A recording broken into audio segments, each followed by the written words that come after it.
জগতের সুন্দরতা বেড়ে যায়। একটা কালো মানুষও যদি স্বর্ণের অলংকার পরে উজ্জ্বল হয়ে যায়, দেখতে বড় ভালো লাগে, সুন্দর লাগে দেখলে, তাই না? কিন্তু পদকর্তা বলল, এই হেম মানে জগতের যে সোনা, এ সোনা যদি তুমি শরীরে ধারণ করো তাহলে তোমার ভয় থেকে যায়। একটা ভয় থাকে মা, চোর ডাকাতের ভয়। রাস্তা দিয়ে হেঁটে গেলে প্রাণও নিতে পারে, হরিবল হরিবল, ওই স্মরণের জন্য প্রাণটাও যেতে পারে। এ জগতের সোনা বড় ভয়ঙ্কর, ঘরে রাখলেও ভয়, দেহে পড়লেও ভয়। ঘরে রাখলে ভয় হয় চোর ডাকাতের ভয়। তাই এই জগতের সোনা যত টাকাই মূল্য হোক, এই জগতের ধাতু হলো প্রাকৃত ধাতু। প্রাকৃত, প্রাকৃত মানে যা অনিত্য, এটা হলো প্রাকৃত।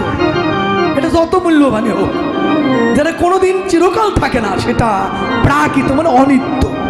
কিন্তু আমার যে শচীর দুলাল, ওই ব্রজেন্দ্র নন্দন গৌর হরি হরি, আমার এই শচীর দুলাল গৌর হরি, এ তো অপ্রাকৃত বস্তু। অনন্ত কোটি জনম ভাগ্য যদি থাকে, অনন্ত কোটি যদি ভাগ্য থাকে জনম সাধনের, তবে এমন গৌর কান্তি সচিনন্দন গৌরের কৃপা লাভ করা যায়। অনন্ত কোটি সাধু, অনন্ত কোটি ভক্তের যদি করুণা থাকে, আমার গৌর সোনা শচীর দুলাল, এই গৌর সোনাকে যদি তুমি ধারণ করো, তাহলে তোমার এই জগতে কোনো ভয় থাকবে না। কি হবে জানো? এই সোনা যদি একবার কেউ ধারণ করে, এ জগতের বিষয় বাসনা তার দূর হয়ে যায়। তাই গৌর হরি বল হরি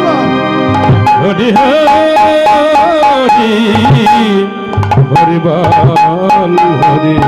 জগতের সোনা যদি ধারণ করি, আমার মধ্যে আমিত্ব ভাব, অহংকার ভাব এসে যায়। বাবা হরি বল হরি বল, আসে না? অহংকার এসে যায় হরি বল। আর যদি আমি গৌর সোনা ধারণ করতে ইচ্ছাও করি, সাধুগুরু করুণায়, ভক্তের কৃপায়, যদি কোনো জন, কোন ভক্ত অনন্ত কোটি সাধুর করুণায় আমার গৌর সোনা ধারণ করে, এই জগৎ, এই মায়াময় জগৎ থেকে সে উদ্ধার হয়ে, এ বিষয় বাসনা তাকে স্পর্শ করতে পারে না। বিষয় বাসনে ভুলে থাকতে পারবে না।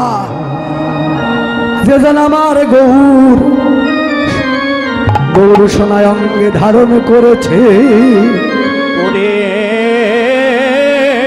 ভাবক বলল ওই রূপ যে দেখেছে তুই, ওরে তুই নয়,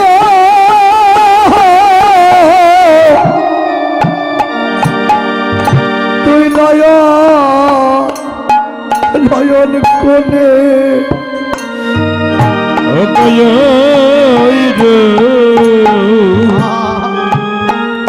ওগো যে দেখেছে তুই, ওরে তুই নয়ন,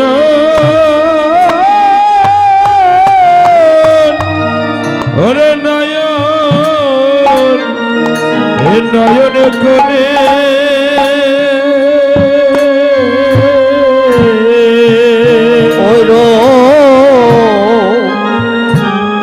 দেখেছে নয়ন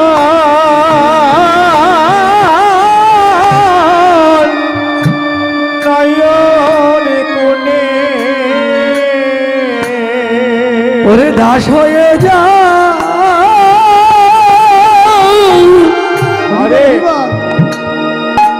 ওরে দাস হয়ে যা গৌরে ওই চাঁদী ওই